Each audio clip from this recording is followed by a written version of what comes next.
అందరికీ నమస్కారం అండి.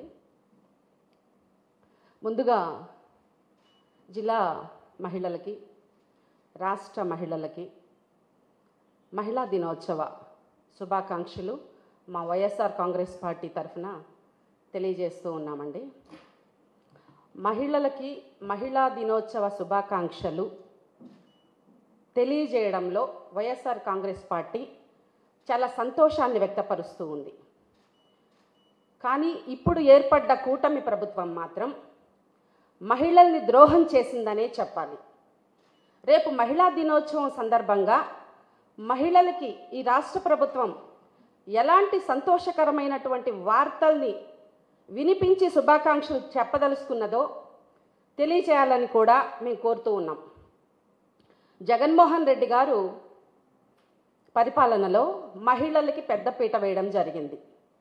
వాళ్ళ పేరుతో అనేక సంక్షేమ పథకాలను ఇవ్వడం జరిగింది. చివరికి ఎన్నికలకి ముందు ఆపద్ధర్మ ముఖ్యమంత్రిగా కూడా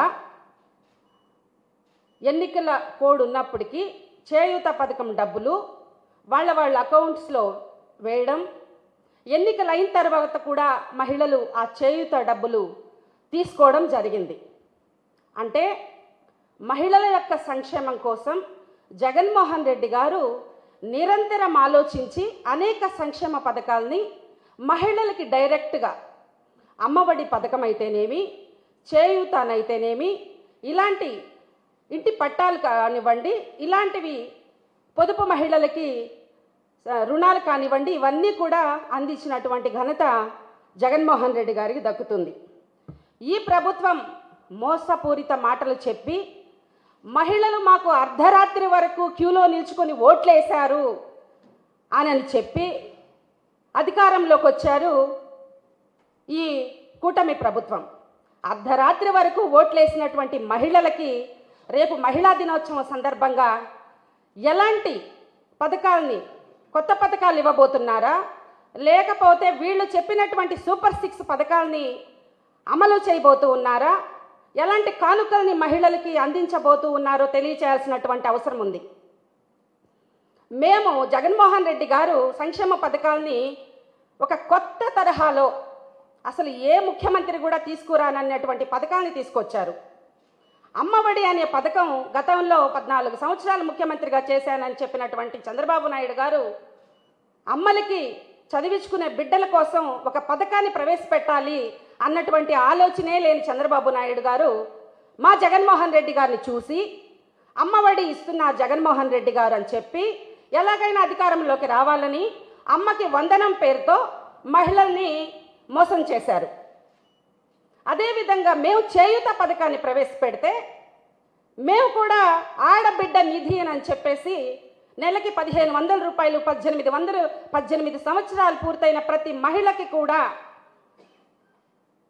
మహిళ ఆడబిడ్డ నిధి కింద ఇస్తామని చెప్పి ఈ రోజుకి 9 నెలలు అధికారంలోకి వస్తే నెలకి 1500 రూపాయల చొప్పున ఎన్ని నెలలైందో రేపన్నా మహిళల ఖాతాల్లోకి ఆ డబ్బుల్ని జమ చేయబోతున్నారా ఈ కూటమి ప్రభుత్వాన్ని మేము ప్రశ్నిస్తూ ఉన్నాం వైఎస్ఆర్ కాంగ్రెస్ పార్టీ మహిళా విభాగం తరఫున. అలాగే ఉచిత బస్ అన్నారు, ఈరోజు దానికి ఊసే లేదు. మంత్రుల్ని పంపిస్తారు పక్క రాష్ట్రాలకి పరిశీలించి రమ్మని. అమ్మఒడి పథకం కోసం చెప్తారు లోకేష్ బాబు గారు రూట్ మ్యాప్ వేస్తున్నాము అని. ఇవన్నీ కల్లబొల్లి మాటలు. మహిళల్ని నిండా ముంచేసింది కూటమి ప్రభుత్వం.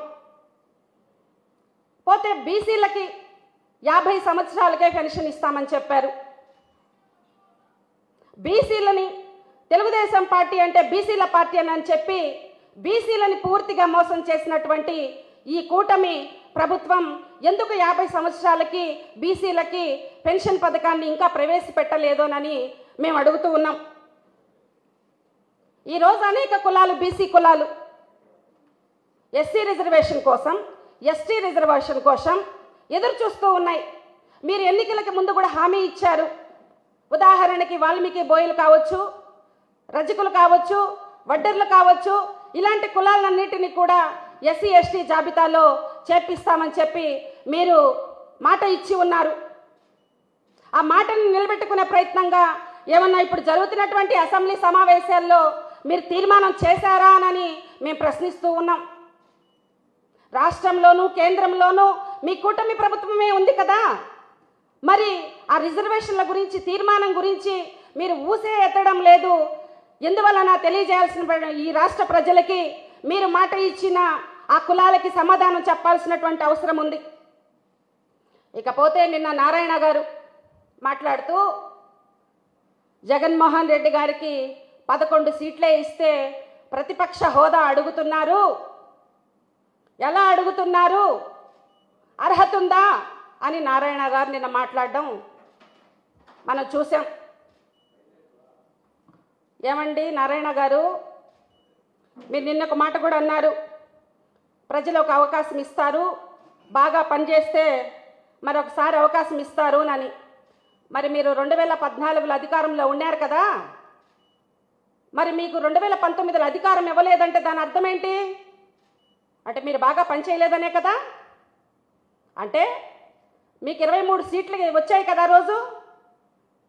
మీ ఆ రోజు ఓట్లెన్ని? ఈ రాష్ట్ర ప్రజలు మీకు ఇచ్చిన ఓట్లెన్ని?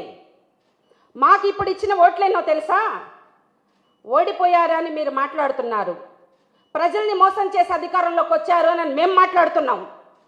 ఏమంటారు నారాయణ సార్?